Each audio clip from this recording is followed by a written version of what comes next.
Assalamualaikum warahmatullahi wabarakatuh. Alhamdulillah, enjin sudah terpasang.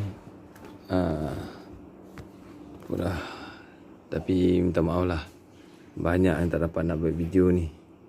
Tapi dah selesai tadi. Bearing kita tukar satu set dalam crankshaft. Lepas tu tukar spring clutch. Motor pakai carburetor Adazek, set carburetor Adazek lah, dan pakai V-Force Adazek aftermarket lah. Beli sekali dengan kodok ni, frog ni, cakap Indonesia, Shopee lah, Shopee. Lepas tu kita pakai magnet biasalah, magnet standard, tapi kita lay. Allah, lepas kita pasang lah cover sebelah ni, sebelah magnet ni.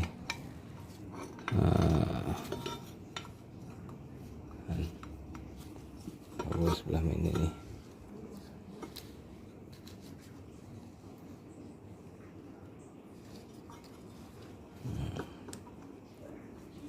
Ada 1, 2, 3, 4, 5 mengikat dia lah.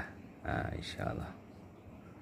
Lepas kita dah pasang casing belah magnet tu, kita pasangkan ini.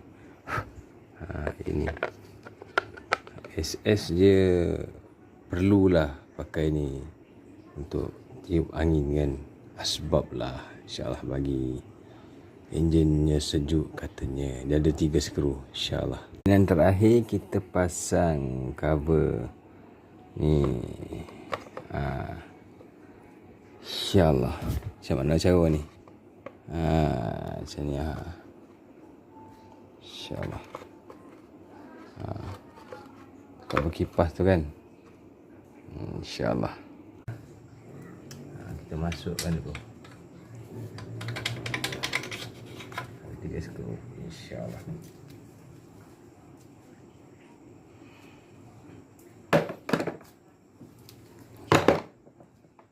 Pause dulu.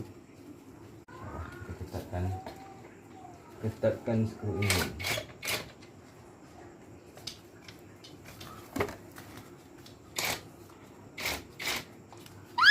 Tak boleh, ternyata dia kena pegang kat belah sana.